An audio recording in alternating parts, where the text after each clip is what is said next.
This news update is brought to you by... So, I'm meeting Rico later. Gotta check in with the girls, but first, let me check my usage on the MyLime app. Now, what should I wear? Hashtag sexy. He's here.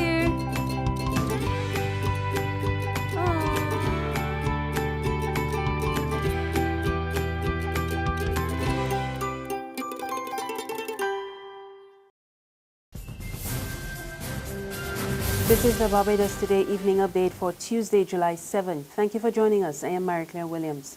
Topping the news this hour, a mother breaks her silence. 1 week after 6-year-old Jahan King died, Lasonta Gill is stepping forward to clear her name. A distraught Gill sat down with Barbados Today in an exclusive interview with Editor-in-Chief Kmar Jordan, saying she could no longer keep quiet. Declaring that Jahan was not abused, Gill said she's fed up with the untrue accusations being leveled against her and her boyfriend Dwayne Marshall since her son died at the Queen Elizabeth Hospital. The 25-year-old insists she never hurt her son. Lasonta, I have to ask you this. Have you ever abused Jahan? And by abuse I mean physically hitting him, slapping him? I don't have to. I just tell you he's not a child. Like, he's trouble, so there would be no reason. So you don't even give him spank lashes? him. Like, so from time to time mothers do spankings and... No, if he does something that's wrong, I mostly punish him with time, but less TV. Less time for playing. Early bedtime. Okay.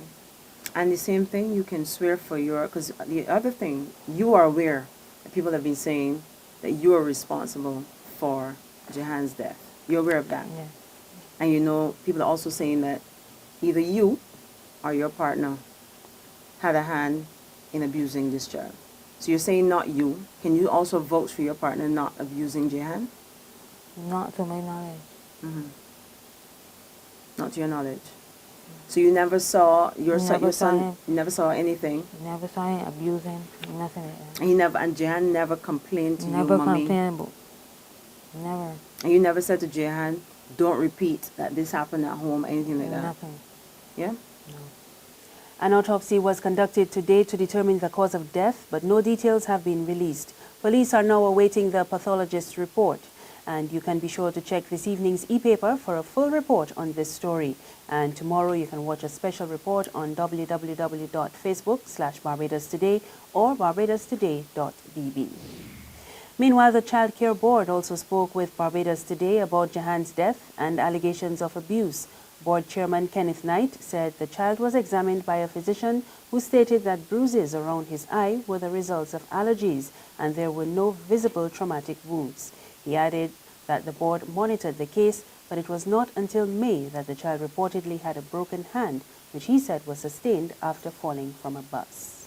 The child was in the Child Care Board the Friday prior to his death, and the child did not exhibit any symptoms that something was wrong with him. The child was very playful. He did not even sit in the chair. He walked around the child in the office and played with things. And he behaved like any normal 6-year-old would on that occasion. And the officers present did not see any signs where this child was in any way, being abused. Of course, in these situations, you do stick a red flag, and you follow through on the process. And it was clear to me and the other board members that the officers attending to the particular case had followed the various processes and protocols required in a case like this.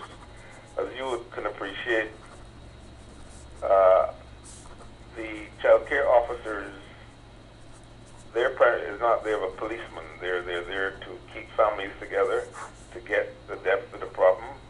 And I believe with their knowledge of such situations, I think they were in the right track in terms of what they were trying to establish. Was this child being abused? The National Union of Public Workers announced today that the Sanitation Services Authority will not be collecting garbage or conducting burials for the rest of the week. The NUPW made the announcement following a 2.5-hour meeting this afternoon. Their action follows yesterday's protest over the BIDC's failure to withdraw termination letters to 10 employees over the age of 60. Workers at the Bridgetown port are also expected to be on a go-slow. And the Acting General Secretary, Rosalind Smith, says the union is threatening a total shutdown of the country if they do not hear from the Prime Minister or the Labour Minister. Ward C9 of the Queen Elizabeth Hospital will soon be getting a facelift. The $550,000 renovation is being funded by the Ivy Viola Williams Foundation. QEH officials say the project is expected to raise the level of patient safety and efficiency while incorporating more modern technology. An improved C9 will definitely benefit the hospital in many ways. It would definitely, as I said earlier, be a new model for going forward in renovations to other wards. It would also improve the delivery drastically of the health care in this ward. It would definitely allow the patients a larger percentage of recovery, and it would also take the stress off of the accident and emergency, particularly those heart patients who are on monitors. They would definitely now be able to come up to this ward and be monitored, as well as the MICU. It would allow the MICU to be able to recant patients earlier so that they too can be monitored and would free up beds in the MICU. There's regional and international news after this short break.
Barbados, my babe. Got to understand, yeah. My Barbados, my babe. Ain't nothing like a cool bank spare. None of them others just can't compare. You just got to love that taste. It's the world-class thing this land makes. Whether I'm cruising or at a bar, whether I'm at home, my bank spare is never far. For this blessing, got to give God thanks. My Barbados, my babe. In news from the region, Venezuela is scaling down staff at its embassy in Guyana in the latest twist to the ongoing border dispute between the two countries. And Caracas has already recalled its ambassador, Reina Margarita Arati, for consultation. President Nicolas Maduro has also instructed his foreign affairs minister to review diplomatic relations with Georgetown. The President David Granger says he's not surprised by Maduro's actions, which come on the heels of CARICOM Heads of Government Summit. In world news, Greece now has until Thursday to put forward a new proposal for a deal with creditors ahead of an EU summit on Sunday. The decision by the Eurozone comes on the heels of Sunday's referendum, which resulted in a vote against another bailout package. President of the European Council, President Donald Tusk, says this is the most critical moment in the history of the Eurozone. And that's the evening news. For more news, log on to www.barbadostoday.bb, subscribe to our e-paper, email updates, or like us on Facebook. You can also catch us on Izumi Media in bus terminals or screenplay at supermarkets and gas stations near you. Also, tune into Channel 101 on Line TV, as well as Mix 96.9 FM. I am Maricla Williams. Good evening.